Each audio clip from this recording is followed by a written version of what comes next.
My husband and I had company coming for dinner the other night, and I was feeling a bit of a time crunch, though in reality, not because I was reading a magazine, but because I was incredibly busy. I wanted to make some fun-shaped dinner rolls, so I decided to experiment by cutting a few corners to speed up the process. I'd made some no-knead bread recipes before, and I wanted to see how those techniques worked on this recipe.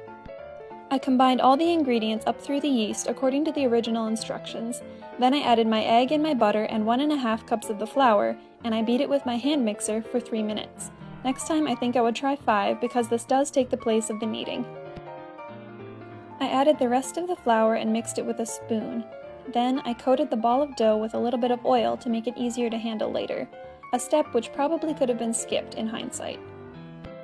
I covered my dough and let it rise until it was doubled in size. The recipe says to let the dough rise twice, but I chose to shape the rolls after the first rise to save time.